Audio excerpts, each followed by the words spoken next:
procedure, and if you're in the UK and you're suffering from a blocked ear, feel free to visit our website www.clearwax.co.uk. You can enter your postcode or your city, town, and you'll then on the screen have a list of all your nearest specialists, earwax removal and clinical ear care specialists. You can then contact and arrange your appointment. So we have a client here, he attended with the primary complaint was his left ear, which is the ear that we're in at the moment. And you can see the earwax is very soft, loose, wet, very mushy. Whenever I see earwax like this, I always ask the patient, have they been using hydrogen peroxide drops? I find that hydrogen peroxide drops turns the wax into a mushy consistency, almost like mashed potato. Sodium bicarbonate earwax drops turns the wax very molten, very liquidy, and olive oil soaked earwax, it kind of binds the wax together. I always compare olive oil to an egg in a potato cake or fish cake mixture. It binds the ingredients together. So I immediately knew the patient had been using Otex just by the consistency of the earwax, and it just makes it quite difficult to suction. It keeps blocking the suction probe. Can't really use any other instruments. You can't use forceps because the wax is too mushy.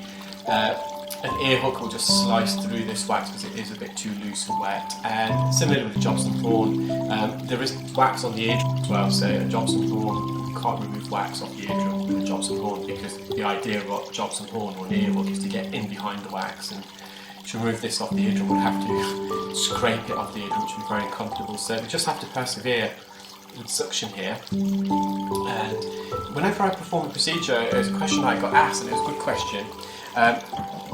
Some of you may have noticed that I always try and aim for the main blockage, so there's wax around the edge. So I always try to, my first port of call is to try to relieve the patient of their symptoms, because the wax around the edge of the ear canal, it's not so important if you don't remove it, because that's not going to affect their hearing. So you will notice that I always go kind of in the middle, deep, trying to tunnel through the wax so I can see the eardrum. Once I can see the eardrum, then I know some of the patient's symptoms have been alleviated. A time where I would start off around the edge as if you've got someone with dead skin, or I know if I remove this piece of wax on the side of the ear canal, it's also going to help remove the main blockage. With this type of procedure, it's not the case, because the wax is very mushy, very wet. It's more superficial around the edge. It's more aesthetics really if I remove it. It's not causing a blockage. So you can see I'm really going towards the eardrum. So that's a very good question actually, and I hope that kind of explains it. First and foremost, as a clinical ear care specialist, we just want to alleviate the patient of their symptoms, and even if I can create a little gap in this wax and we can see the eardrum, it will provide the patient with a tremendous amount of relief. And even if we can't remove the rest of the wax, at least we know the patient's going to go away hearing better. So this is that remainder piece of wax, as I mentioned earlier, that's really impacted on the eardrum. What the patient had also been doing, and a lot of people do it actually, because I don't think it really explains it very well in the instructions, but after using the hydrogen peroxide drops, the patient just lay on his side, fell asleep on that ear.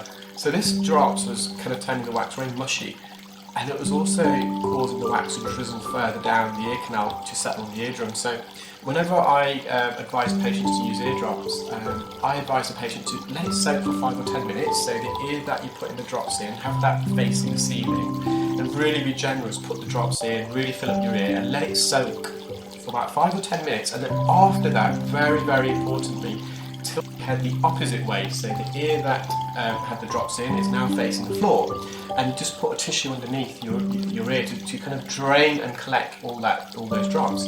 If you've got a very narrow entrance of your ear canal, you can pull your ear back so it opens up the ear canal and then put the drops in. And again, when you're draining your ear, make sure you pull your ear back so it allows the ear to drain.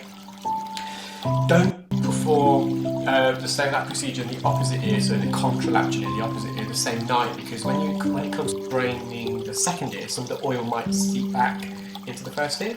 So that's just a good little tip. And when you drain your ear, you're kind of making sure this wax and all the drops is coming away from the eardrum and laterally out of the ear canal. So you can still just put a fine end here, just going onto the eardrum, but I'm just not getting anywhere. It's not vacuuming, it's too thick.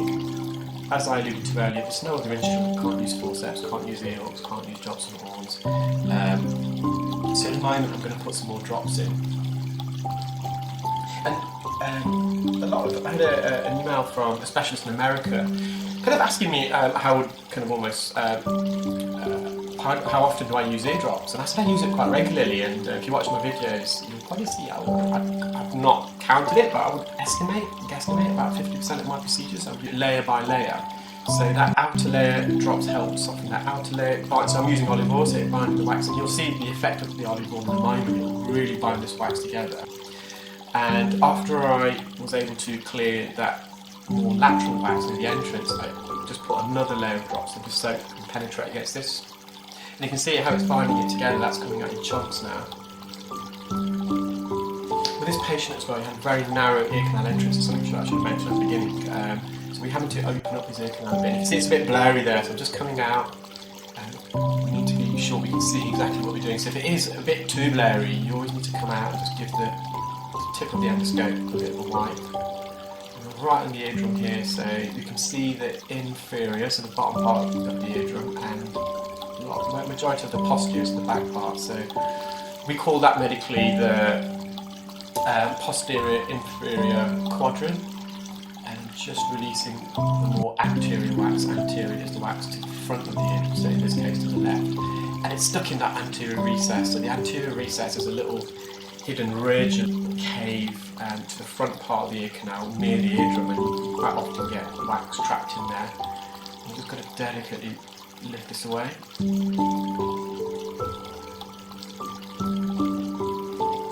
It's got quite a bit there, so again I've just come back out. Make sure you can see what I'm doing. And I've just gone back into the full size ulnar suction. I just thought a bit of suction. You can see this has just come out so nicely in the plug, and the olive oil has really helped to do that. And look at that, all clear. When I started that procedure, I didn't think his ear would be as clean as that after we finished, but the oil really helps. So this is the patient's right ear. It's just some non-occluding lateral wax near the entrance. See the whole eardrum. Because I've been using the suction probe, I just thought I'd quickly just get this out. The ear canal again, it's very narrow, very slit at the entrance. This wax is a lot drier. The patient hadn't been using drops. The patient hadn't any symptoms in his ear, but as he was here, I thought I'd just get it out for him. And it's just this fine bit at the bottom. It's slightly adhered. It's more fudge type of wax here. I'm just lifting that. You can see the skin adhesions, that's all out. Clear. We're just going to mop up this the entrance now. Just a bit of dry skin. So I'm just hovering over the suction probe.